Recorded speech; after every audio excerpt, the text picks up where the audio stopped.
ఆంధ్రప్రదేశ్ రాష్ట్రంలో మరి అంగన్వాడీలంతా కూడా తమ న్యాయబద్ధమైన డిమాండ్లు పరిష్కరించాలంటూ సమ్మెబాటు అయితే పట్టారు. తమ డిమాండ్లు పరిష్కరించమని, అది కూడా ముఖ్యమంత్రి గారు ప్రతిపక్షంలో ఉన్నప్పుడు ఇచ్చినటువంటి హామీలు నెరవేర్చమని. మరి దీనిపై మరి ప్రభుత్వం సానుకూలంగా స్పందించకపోగా మరి సచివాలయ ఉద్యోగస్తులతో మరి వాలంటీర్లతో అంగన్వాడీ సెంటర్ల తాళాలు పగలగొట్టి మరి వారి చేత అయితే అంగన్వాడీ సెంటర్లు అయితే నిర్వహిస్తున్నారు. మరి అసలు ఏపీలో మరి అంగన్వాడీలు అసలు ఎందుకు సమ్మె బాట పట్టవలసి వచ్చింది, అదేవిధంగా అంగన్వాడీలకు ప్రతిపక్షంలో ఉన్నప్పుడు సీఎం వైఎస్ జగన్మోహన్ రెడ్డి గారు ఇచ్చినటువంటి హామీ ఏంటి, గత ప్రభుత్వం అంగన్వాడీలకు ఏం చేసింది, మరి ఇప్పుడు ప్రభుత్వం ఏం చేస్తుంది, అదేవిధంగా ప్రభుత్వం అంగన్వాడీల పట్ల వ్యవహరిస్తున్న తీరు మొదలైన అంశాల గురించి మరి మనతో మాట్లాడటానికి ఎన్టీఆర్ జిల్లా మైలవరం నియోజకవర్గం టీఎన్టీయూసీ ప్రధాన కార్యదర్శి బురుసు శివ గారు అయితే మనతో ఉన్నారు. ఆయనతో ఇప్పుడు మాట్లాడే ప్రయత్నం చేద్దాం. సార్ నమస్కారం. సార్ నమస్కారం అండి. సార్ చెప్పండి సార్, ఏంటి అసలు ప్రభుత్వం అంగన్వాడీల పట్ల వ్యవహరిస్తున్న తీరును మరి ఏ విధంగా చూద్దాం మనం అసలు మంచి సమస్య మీద ఈ రోజున ఈ డిబేట్కి పిలిచినందుకు మీకు మీ ఛానల్కి నా ధన్యవాదాలండి. Thank you sir. ఎందుకనంటే ఈ రోజున జగన్మోహన్ రెడ్డి గారి ప్రభుత్వం అధికారంలోకి రాకముందు ప్రతిపక్ష నేతగా ఉన్నప్పుడు పాదయాత్ర చేసినప్పుడు ఈ రాష్ట్రంలో ఉన్నటువంటి అన్ని కార్మిక సంఘాలకి అట్లాగే ఈ రాష్ట్ర ప్రజలకి అన్ని వర్గాల ప్రజలకు కూడా అలివిగానేటువంటి హామీలు ఇచ్చాడు. ఏ హామీలు అంటే ఆయన చెప్పినటువంటి మాటలు ఎట్టున్నాయి అంటే మాటలు చూస్తే కోటలు దాటిని, ఈయన చేతలు చూస్తేనేమో ఈ రోజున గడప దాటే పరిస్థితి కూడా లేదు. దానిలో భాగంగానే నేను అధికారంలోకి వస్తే మీ అందరికి కూడా అంగన్వాడీలకి తెలంగాణ కంటే కూడా మీకు అదనంగా 1000 రూపాయలు పెంచిస్తానని చెప్పినటువంటి సందర్భం ఈ రోజున మనం చూసాం. దానిలో భాగంగానే అది నమ్మి ఈ అంగన్వాడీలు మనకి జగన్మోహన్ రెడ్డి గారికి మనం మాట ఇచ్చారు, తెలంగాణ కంటే 1000 రూపాయలు అదనంగా ఇస్తారని చెప్పేసి ఆ మాట మీద నిలబడతాడు. మాట తప్పడు మడం తిప్పడు అనేటువంటి మాటతో ఈ రోజున అంగన్వాడీలు అందరూ కూడా ఆ రోజున 2019 ఎన్నికలకి కలిసికట్టుగా పనిచేసి జగన్మోహన్ రెడ్డి గారు అధికారం ఇచ్చారు. మరి అదే జగన్మోహన్ రెడ్డి గారు అధికారంలోకి వచ్చి పరిపాలన సాగి 4.5 సంవత్సరాలు అవుతున్నా కూడా ఇచ్చిన మాట నిలబెట్టుకోకపోతే మరి అంగన్వాడీలు సమ్మెబాట పట్టక ఏ బాట పడతారనేది మేము ఈ సందర్భంగా టీఎన్టీసీగా మేము అడుగుతూ ఉన్నాం. ఎందుకనంటే ఇచ్చిన తర్వాత 4,200 ఉన్నటువంటి వేతనాన్ని ఆనాడు 2014లో చంద్రబాబు నాయుడు గారు వాళ్ళకి గౌరవ వేతనం పెంచింది. మరి ఈ రాష్ట్రంలో ఉన్నటువంటి 1,20,000 మంది అంగన్వాడీ టీచర్లు కానీ ఆయాలు కానీ ఉన్నటువంటి పెద్ద సెక్టార్ ఇది.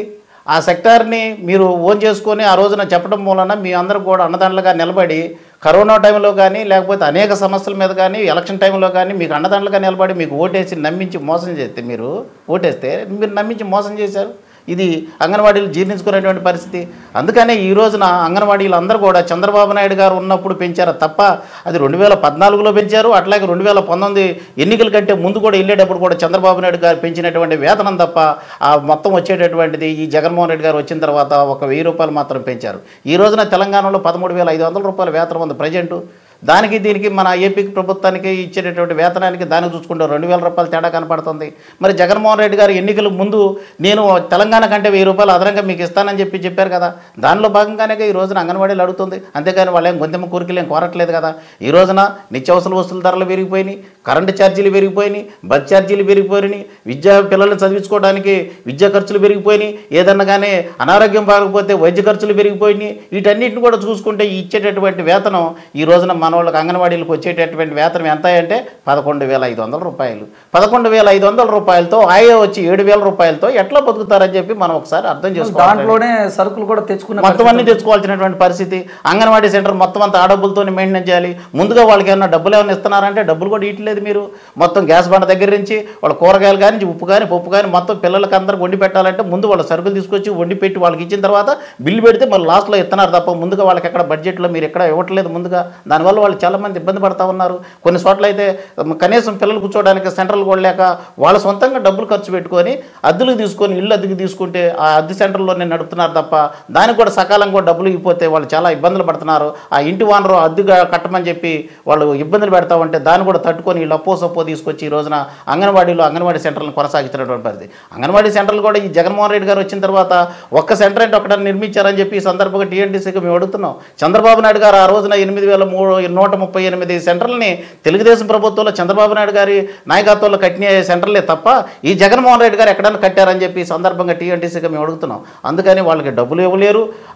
ఎక్కడైతే ఈ ప్రాజెక్టులో అంగన్వాడీ టీచర్లు ఆయాలు కష్టపడి పనిచేస్తున్నారో వాళ్ళకేమన్నా కానీ సరైనటువంటి వేతనం ఇచ్చేటటువంటి పరిస్థితి లేదు, బిల్లులు సకాలంలో ఇచ్చే పరిస్థితి లేదు. అట్లాగే ఈ ఎక్కడైతే సెంటర్లు మినీ సెంటర్లు నడుపుతున్నారో వాళ్ళ అద్దెలలో నడుపుతున్నారో వాళ్ళకి బిల్లులు ఇచ్చేటటువంటి పరిస్థితి లేదు. ఇలాంటి సమస్యలను కూడా దృష్టిలో పెట్టుకుని వాళ్ళు నడపలేక అంతిమంగా ఏంటంటే వాళ్ళు అనేక సందర్భాల్లో యూనియన్ నాయకులతో కలిసి అనేక సందర్భాల్లో ప్రభుత్వానికి మరి మంత్రులకు కానీ ఈ శిశు సంక్షేమ శాఖ మంత్రి ఉషాశ్రీ గారు కానీ లేకపోతే ముఖ్యమంత్రి గారికి క్యాబినెట్కి కానీ అనేక సందర్భాల్లో వాళ్ళ యొక్క బాధని ఆవేదన కష్టాన్ని కన్యలతో గంభీర్చుకున్నా కూడా ఈ ప్రభుత్వం కనికరించలేదు. కనికరించపోగా ఈ రోజున మీరు ఏం చేసుకుంటారో పద్ధతిలో అవుతే చేసేది లేక లాస్ట్కి వచ్చేటప్పటికి ఈ రోజున అంగన్వాడీలు మొత్తం అంత రాష్ట్ర వ్యాప్తంగా ఉన్నటువంటి 1,20,000 మంది అంగన్వాడీలు ఈ రోజున మొత్తం కూడా ఉద్యమ బాట పట్టడానికి అది దారి తీసిందని చెప్పి సందర్భంగా మేము చెబుతా ఉన్నాం. అసలు అంగన్వాడీ టీచర్లు కావచ్చు, హెల్పర్స్ కావచ్చు, సమ్మె బాట పడితే మరి సచివాలయ ఉద్యోగస్తులను తీసుకొచ్చి ఆ సెంటర్లు రన్ చేయిస్తున్నారు. రేపు 26వ తారీఖు నుంచి డిసెంబర్ 26 నుంచి మరి మున్సిపల్లో సంబంధించి కార్మికులు కూడా మరి సమ్మె బాట పడతామని వాళ్ళు కూడా అయితే ఇప్పటికే ప్రభుత్వాన్ని అయితే హెచ్చరించారు. మరి అప్పుడేంటి పరిస్థితి? మరి వాళ్ళ ప్లేస్లో మరి ఇంకెవరు పనులు చేస్తారు వచ్చి? ఏమండి, ఇవాళ అంగన్వాడీ టీచర్లని ప్రత్యామ్నాయంగా సచివాలయం ఉద్యోగస్తులు లేకపోతే స్పెషల్ ఆఫీసర్లో ఎండీ గారి పాలనలో ఒక 4 సెంటర్లు 5 సెంటర్లకి స్పెషల్ ఆఫీసర్లను పెట్టి నువ్వు పరిపాలన కొనసాగిస్తావంటే అది చాలా అవివేకమైనటువంటి చర్య అని చెప్పి ఈ సందర్భంగా మేము టీఎస్ఐగా దీన్ని ఖండిస్తా ఉన్నాం. ఎందుకనంటే అసలు అంగన్వాడీలకు సంబంధించి విషయాలని సచివాలయం ఉద్యోగస్తులు ఎట్లా చేస్తారు? అసలు వాళ్ళని ఇంటింటికి పిల్లల్ని తీసుకొచ్చేటువంటి బాధ్యత వీళ్ళకి తెలుసు. అసలు ఆ పిల్లల్ని ఎట్లా కాపాడుకోవాలి వీళ్ళకి తెలుసా సచివాలయం ఉద్యోగస్తులకి? కాబట్టి ఇది మంచి పరిణామం కాదు, మంచి ఆలోచన కూడా కాదు. ప్రభుత్వం ఏంటంటే వాళ్ళ యొక్క తప్పుదారిని కప్పిపుచ్చుకోవడం కోసం వాళ్ళని ఏదో నామకే వాస్తుగా పెట్టారు. అది కూడా సచివాలయ ఉద్యోగస్తులు కూడా సచివాలయ ఉద్యోగస్తులు కూడా ఈ రోజున కూడా పిల్లల్ని తీసుకురావడానికి కానీ ఆ సెంటర్లకు వెళ్ళడానికి కానీ వాళ్ళు కూడా సుముఖతంగా లేరు. మేమయ్యా మా వల్ల కాదని చెప్పి వాళ్ళు కూడా కాడి కింద వేశారు. కానీ వాళ్ళు బలవంతంగా వాళ్ళ మీద పనిభారం వృద్ధేటటువంటి పరిస్థితి ఈ గవర్నమెంట్ చేస్తూ ఉంది, ఈ పాలకులు చేస్తూ ఉన్నారు. ఇది మంచి పద్ధతి కాదని చెప్పి ఈ సందర్భంగా మేము చెబుతా ఉన్నాం. అంటే ఇంట్రెస్ట్ లేదంటారా? ఇప్పుడు సచివాలయ ఉద్యోగస్తులకి ఈ అంగన్వాడీ ఇప్పుడు వాళ్ళ బాధ్యతలు తీసుకోవటం ఇష్టం లేదంటారా? గ్రౌండ్ లెవెల్లో లేదులేండి, ఇష్టం లేదు. వాళ్ళకి తెలియదు అసలు ఆ సబ్జెక్టు. వాళ్ళకి ఆ పిల్లలు తీసుకురావడం కానీ ఆ సెంటర్లు మెయింటైన్ చేయడం కానీ వాళ్ళకి పడేటటువంటి బాధలు అలానికి తెలియదు. వాళ్ళు ఏదో వచ్చారు, సచివాలయం కూర్చున్నారు, వాళ్ళ పని ఏదో వాళ్ళ విధులు నిర్వహించుకొని పోవడానికి అయితే ఉపయోగపడతారు తప్ప ఈ అంగన్వాడీ సెంటర్లో నిర్వహించాలన్నా వాళ్ళకి అన్నం వండి పెట్టాలన్నా వాళ్ళకి పాలు కానీ లేకపోతే ఇతర ఫుడ్ కానీ ఇవ్వాలన్నా కూడా వాళ్ళ వల్ల అయితే పరిస్థితి జరిగేది కాదు. పిల్లలు కూడా తల్లిదండ్రులు కూడా వాళ్ళ పిల్లలను కూడా వీళ్ళని నమ్ముకొని అంగన్వాడీ టీచర్ని ఆయాలను నమ్ముకొని పంపించారు తప్ప ఈ సచివాలయం ఉద్యోగస్తులు నమ్ముకొని మాత్రం ఎక్కడ కూడా ఈ పాలకులు వివరించారండి. ఎందుకంటే వాళ్ళకు ఉన్నటువంటి శ్రద్ధ వీళ్ళకు ఉండదు, వీళ్ళకి తెలియదు దాని మీద కూడా. పిల్లలు ఎట్లా వాళ్ళ చిన్న పిల్లలు అంటే వీళ్ళు ఏంటంటే 3 సంవత్సరాల నుంచి 6 సంవత్సరాలు ఉన్న పిల్లలు ఆ స్కూల్కి వస్తారు. ప్రైమరీ స్కూల్ అంటారు దీన్ని. 5 సంవత్సరాలు 3 సంవత్సరాల నుంచి 6 సంవత్సరాలు ఉన్న పిల్లలు ఈ ప్రైమరీ స్కూల్కి వస్తారు. 3 సంవత్సరాలు ఉన్న పిల్లలు ఎంత యాగి చేస్తారో మనకు తెలుసు. కానీ అలాంటి పిల్లల్ని లాలించి పాలించి చేయాలంటే సచివాలయం ఉద్యోగస్తులు అన్నం పెట్టాలి. సచివాలయ ఉద్యోగస్తుల వల్ల కాదు, ఈ స్పెషల్ ఆఫీసర్ ఏం సాధ్యపడేది కూడా కాదు. ఇది 100% తప్పు. ఈ విషయంలో మాత్రం ప్రభుత్వం పూర్తిగా విఫలమైందని చెప్పి టీఎన్టీసీగా మేము దీన్ని తప్పుపడతా ఉన్నాం. మరి మన ఫుడ్ కమిషనర్ మరి పర్సన్ ఎవరైతే ఉన్నారో చిత్త ప్రతాప్ రెడ్డి గారు మరి అంగన్వాడీల మీద తమ ప్రతాపం అయితే చూపించారు. గతంలో మనం చూసుకోవచ్చు, ఆయన యూట్యూబ్ ఛానల్లో కూడా ఆ వీడియోలు అప్లోడ్ చేశారు. అంగన్వాడీ టీచర్లను భయభ్రాంతులు గురి చేయడం కానీ హాజరు పట్టీలు అయితే ఇప్పుడు అంగన్వాడీలని ఇలా స్కూల్స్ ఏ విధంగా నిర్వహిస్తున్నారు అని చెక్ చేయడంలో అయితే తప్పులేదు. కానీ వాళ్ళపైన ఆయన ప్రతాపం అంతా చూపించారు. అంటే అక్కడైతే అవినీతి బాగా జరుగుతున్నట్టు అట్లా చూపించారనమాట. ఫుడ్ అయ్యి చెక్ చేయటం సరిగ్గా ఉంటుందే లేదంటే వేరు, కానీ అవినీతి అంతా ఎక్కడా లేదు. ఈ అంగన్వాడీలో ఉన్నట్టుగా ఆయన వ్యవహరించే తీరు అలా ఉంది. దాన్ని ఏ విధంగా చూస్తారు, మీరు ఎలా చూస్తారు? వాస్తవేనండి, ఆ రోజున అంగన్వాడీలు సక్రమంగా పనిచేస్తున్నారు కాబట్టి ఆయన విజిట్ చేయించాడు. ఆయన ఉద్యోగ ధర్మాన్ని చేయొచ్చు, తప్పేం కాదు.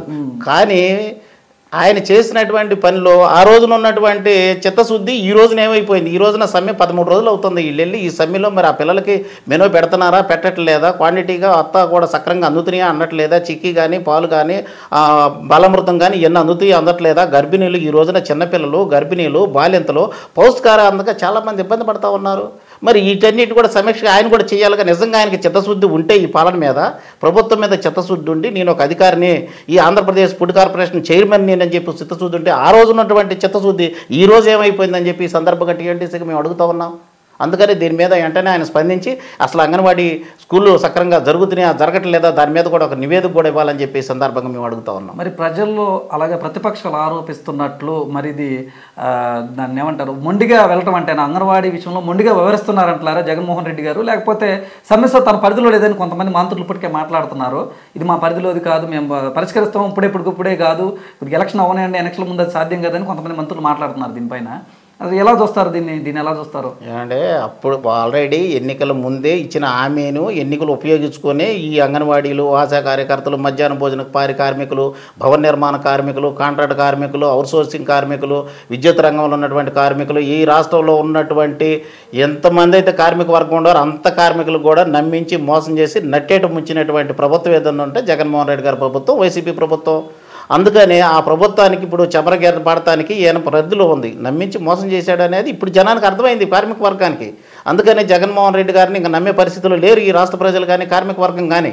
అందుకని రాబోయే కాలంలో ఇప్పుడుకైనా ఈ ప్రభుత్వం కానీ జగన్మోహన్ రెడ్డి కానీ సంబంధించినటువంటి మంత్రివర్యులు కానీ వీళ్ళందరూ కూడా కూర్చొని చర్చించి యూనియన్ నాయకత్వంతో చర్చించి ఏం చేస్తే బాగుంటుంది, సమ్మెని ఏ విధంగా మనం ఆపడానికి మనకు ఉపయోగపడతామని, మనం ఎంతవరకు చేయగలుగుతామని ఆలోచనతో వాళ్ళ చర్చలు జరపాలి తప్ప మొండిపట్టు పట్టుకొని మేము పెంచామనేది ఏదో సామెతలు చెప్పుకొని వాళ్ళకి ఇచ్చినటువంటి డ్రెస్సులకి డబ్బులు ఇచ్చాము, అంగన్వాడీ మెయింటైన్ చేసామని చెప్పేసి ఏదో బోడుగుండుకను మోకాలకి ముడి పెడితే ఇది మంచిది కాదని చెప్పి ఈ సందర్భంగా మేము చెబుతా ఉన్నాం. అది మంచి పద్ధతి కూడా కాదు. వాడు అడిగేది ఏంటంటే న్యాయబద్ధమైనటువంటి కోరికలు అడుగుతూ ఉన్నారు ఈ రోజున. అయ్యా మా వేతనాలు సరిపోవట్లేదు, మా కష్టాల్లో ఉన్నాం, అనేక రకాల సమస్యలతో సతమతం అవుతా ఉన్నాం, కనీసం మినిమం ఇంప్లిమెంట్ కనీస వేతనం కనీస ఫలితం ఇవ్వండి అని చెప్పి, కనీస వేతనం ఇవ్వండి అని చెప్పి, అంటే సమాన పనికి సమాన వేతనం ఇవ్వమని అడుగుతున్నాం తప్ప ఇది చట్టంలో ఉంది. ఇది ఆల్రెడీ కార్మిక వర్గ చట్టంలో ఉంది, గౌరవ వేతనంలో ఉంది. ఈ రోజున అంగన్వాడీ టీచర్లు వాళ్ళు 11,500 రూపాయలు ఇచ్చి 200 రూపాయలు ఎస్సీలు ఎస్టీలు ఎవరైతే ఉన్నారో వాళ్ళందరికీ కూడా ఉచిత కరెంట్ అని చెప్పి గవర్నమెంట్ చెప్పింది. నీకు 11,500 ఇస్తున్నాము, నువ్వు గవర్నమెంట్ ఉద్యోగం అని చెప్పి వాళ్ళకి వచ్చేటటువంటి సంక్షేమ పథకాలను కూడా ఇవ్వాలి. అంగన్వాడీ టీచర్లు ఆయాలకు మొత్తాన్ని అందరూ కూడా సంక్షేమ పథకానికి దూరం అయిపోయారు. వాళ్ళందరూ చాలా బాధపడతా ఉన్నారు. మరి ఇప్పటికైనా గవర్నమెంట్ ఆలోచించాలి, వాళ్ళ న్యాయమైన కోరిక డిమాండ్ కరెక్టా కాదనేది ఒకసారి చర్చించుకొని ఈ సమస్యను సున్నితంగా పరిష్కరిస్తే రాబోయే కాలంలో జగన్మోహన్ రెడ్డి గారికి మళ్ళీ ఆదరణ ఉంటుంది. లేదనుకుంటే మాత్రం ఇప్పటికే ఆల్రెడీ ఈ కార్మిక వర్గం అందరూ కూడా రేపు మాపు మళ్ళా ఈ యొక్క మున్సిపల్ పారిశుద్ధ్య కార్మికుల సమ్మెలోకి రాబోతా ఉన్నారు. ఇది అయిన తర్వాత మళ్ళీ ఆశా కార్యకర్తలు మరి అనేక రకాలైనటువంటి కార్మిక వర్గంతో కూడా సమ్మెలోకి రాబోతున్నారు. రేపొద్దున రాబోయే కాలంలో ఏ కార్మిక వర్గం అయితే జగన్మోహన్ రెడ్డికి అండగా నిలబడి ఓట్లేసి అధికారానికి తీసుకొచ్చిందో ఇదే కార్మిక వర్గం రేపొద్దున జగన్మోహన్ రెడ్డి గారి ప్రభుత్వానికి, జగన్మోహన్ రెడ్డి గారికి చీకటిలోకి నెట్టేయడానికి సిద్ధంగా ఉన్నారని చెప్పి సందర్భంగా టీఎన్టీసీగా మేము చెప్పదలుచుకున్నాం. సో మొత్తానికి మరి అంగన్వాడీ వర్కర్ల సమస్యలను అయితే మనకి కళ్ళకు కట్టినట్లుగా మరి మనకు ఇప్పుడు అర్థమైంది అసలు ఎందుకు వాళ్ళు నిరసన కార్యక్రమాలు చేస్తున్నారు. ప్రభుత్వం వారి పట్ల వ్యవస్థను తీరు గురించి అయితే మనం ఇప్పుడు తెలుసుకున్నాం ఇప్పటి వరకు కూడా. మరి ప్రభుత్వం కూడా దీనిపైన సానుకూలంగా స్పందించి మరి వారి న్యాయమైన డిమాండ్లు కూడా పరిష్కరించాలని చెప్పేసి ప్రజల తరఫున మేము కూడా కోరుతున్నాం. నమస్కారం.